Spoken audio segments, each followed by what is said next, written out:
Hello, everyone. Welcome. I just wanted to come and go over the lesson with you guys.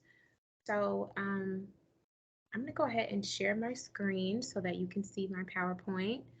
Um, this PowerPoint is available in Canvas.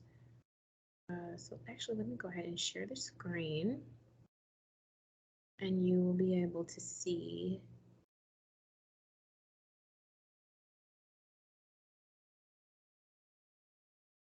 Okay, so when you are logged into Canvas, I'm going to show you how to access it first before I begin the lesson. So when you first log into Canvas, this is the home page for social studies that you should see. And so immediately, no matter what, always click on modules. Click here. I know this says 6th period. I'm not quite sure. Whatever your class period, always click on modules. After you click on modules, you need to find the day of the week so that you can find out what you are to do. Now, at the beginning of a week or unit, I always post the lessons at the very top. So for this week, you will see the lessons posted here. So if you want to open them and go through them, which you should be doing, that information is right here. And then when you get ready to do an assignment, I'll go through that. So like Tuesday's assignment, you should have clicked here. This is the vocabulary assignment. You click Start Assignment. It takes you to this page. You're going to go down and click Text Entry.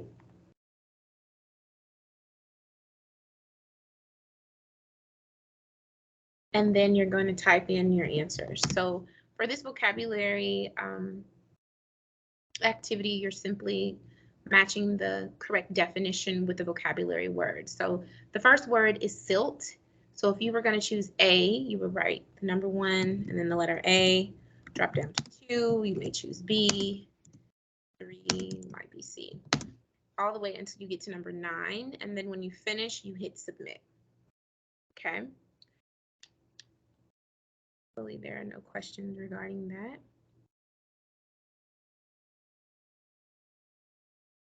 And again, always start by clicking on modules to find out what your assignment is for the day. If you need to test, I put the testing information there as well. So, let me go ahead and get started on this lesson on Mesopotamia. So, we talked about Paleolithic and Neolithic communities. And so at the end, we ended Module 1 with our discussion on Neolithic communities, right? So remember, Neolithic communities, their lives revolve around farming, right? So with Mesopotamia, this is a civilization that also happens to be a Neolithic community. So what that means is that in Mesopotamia, their life revolves around farming. Okay, so keep that in mind as we go through the information regarding Mesopotamia. So this is the do now. Question 1, what is a surplus? And question 2, what is a city-state? And if you viewed the vocabulary that's posted in Canvas, you would know that a surplus is an amount that's left over after a need has been met, or you could say extra, more than what you need. And a city-state is a city that governs itself and its surrounding territory. So it's literally just a city that governs itself. Okay. If you have questions about that, you can email me and we can talk about it. So the objective for today is to identify and locate geographical features of ancient Mesopotamia, including the Black Sea, the Euphrates River, the Mediterranean Sea, Persian Gulf, Tigris River, and the Zagros Mountains. Student will also be able to explain how geographic and climatic features led to the region being known as the Fertile Crescent.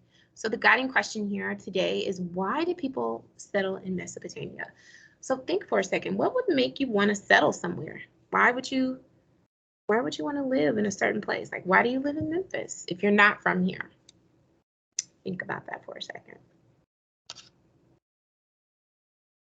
And I'm sure many of you have different reasons. It could be, well, for now, modern days, you know, it could be for attractions, or I've heard of people say they move places because of sports teams, shopping, food, restaurants, all of those things. But during that time, we know that this is a Neolithic time. So more than likely, they were probably looking to settle somewhere near water, right? So keep that in mind. All right, so as farming spread, many settlements appeared. In time, some villages grew into cities, and the world's first cities began as farming villages in the Middle East. Today, we will start discussing the earliest known civilization and the cities that emerged.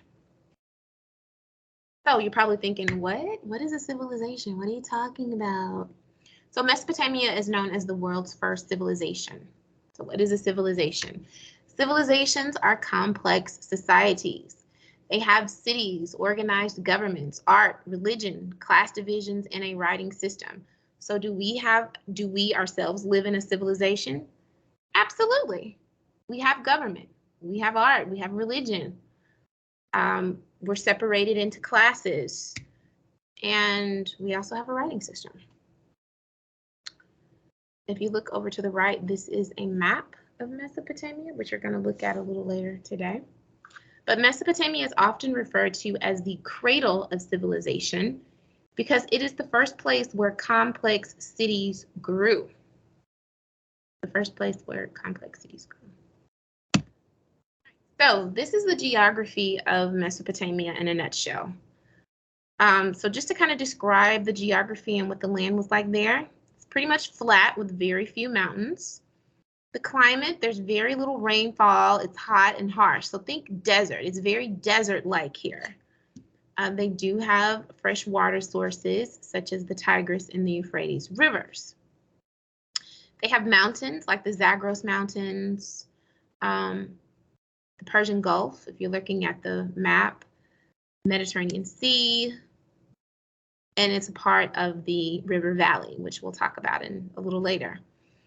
Something important to remember is that while Mesopotamia's soil was fertile, the semi-arid climate didn't have much rainfall. So that means it was dry there and there really wasn't a lot of rain.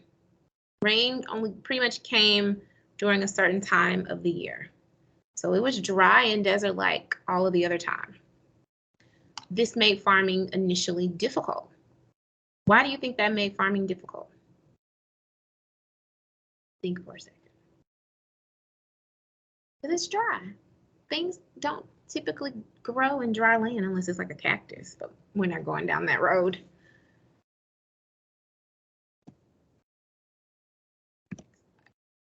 All right, so part of the Fertile Crescent, ancient Mesopotamia. Why is this region known as the Fertile Crescent? It's known as the Fertile Crescent because of the region's shape. This area that's highlighted in green, all of Mesopotamia, all the way extending over into Egypt, is known as the Fertile Crescent. It gets its name because of the shape. It's in the shape of a crescent, like a moon. And then the rich soil, so it's fertile. Things can grow there. It has a lot of rich soil because you look at the map, there's a lot of water there, right? You have the Mediterranean Sea, Nile River, Red Sea, Persian Gulf, the Tigris and the Euphrates rivers. Caspian Sea is on the other side.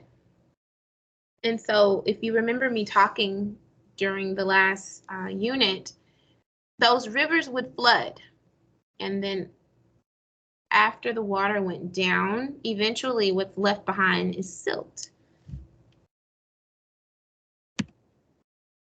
Okay, so disadvantages here in Mesopotamia. There's unpredictable flooding and dry summer months. There were no natural barriers for protection. and there was a limited amount of natural resources. So they don't really have a lot of natural resources here. So what that means is that they relied heavily on trade because they did not have a lot of natural resources, which we'll talk about later. That means they're doing a lot of trading, right? And if you remember the chart we talked about in the Neolithic age, you cannot barter or trade unless you have a surplus, right? Can't have a surplus without the crops because the surplus is extra. So hopefully this is all making sense to you. If you have a question, please let me know. You can email me. This information needs to be entered into your graphic organizers. Everybody should have a hard copy. So on the grapes graphic organizer under geography, the first question is, where are they located? So Mesopotamia is located between the Tigris and the Euphrates rivers in the Middle East. It's also called modern day Iraq.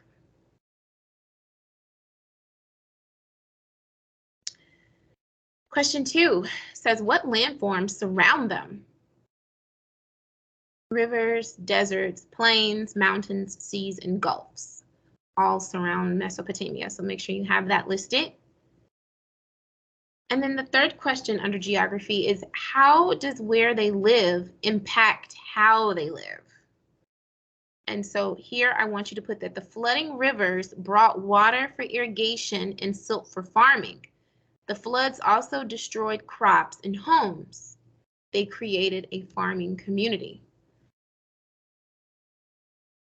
So by them living near these rivers, it impacted how they live because the rivers flood. And the rivers, with the flooding, it leaves behind silt, so they were able to farm. But at the same time, the floods also destroyed their homes and crops at the same time. Okay.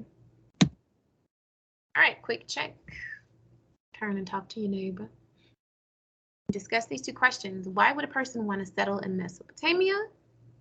And how did seasonal flooding impact the Fertile Crescent?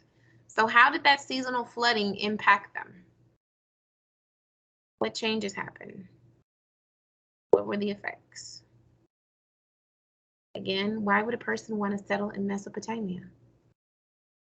So remember, we're at the end, the ice ages have ended, people are farming, moving around. Why would they want to settle in Mesopotamia? What was so great about it? Think about it.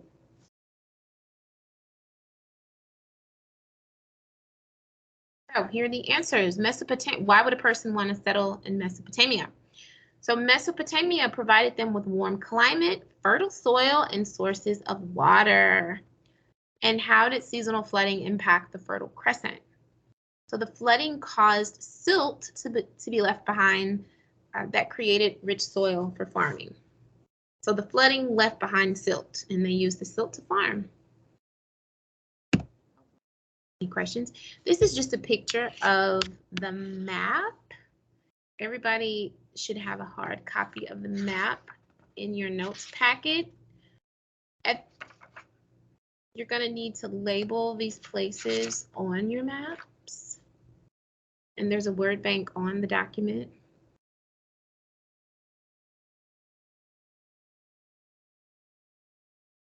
Okay. Now, after you have labeled your map, I want you to log into Canvas, and the exit ticket question for today is posted. I want you to make sure that you reply. So it says, in a paragraph, describe why the region is known as the Fertile Crescent. Also explain the benefits of settling in Mesopotamia. Why was it a good thing? And also tell me the drawbacks. So tell me why it was bad. So again, in a paragraph, you will tell me why that region is known as the Fertile Crescent. You're going to tell me the benefits and the drawbacks. Oh, I'm sorry. Let me restate that. You're going to tell me why the region is known as the Fertile Crescent, and you're going to tell me the advantages and the disadvantages of living in Mesopotamia. Okay. hopefully no one has any questions regarding this. If you do, let me know. Send me an email. If you are a student at Ames, you should have your packet with the notes. So the first page should be the vocabulary chart, and then the map, and then the grapes, and then the significant persons chart for your notes. So everybody should have a copy of that, whether you're at Ames or in the building with me. Wherever you are, you should have that. So make sure you're keeping up with your notes, and make sure you're turning in your assignments on time through Canvas. Okay. So hopefully you guys learned a lot today about geography, the geography of Mesopotamia. We're going to continue our discussion about it tomorrow. Again, if you have any questions, let me know.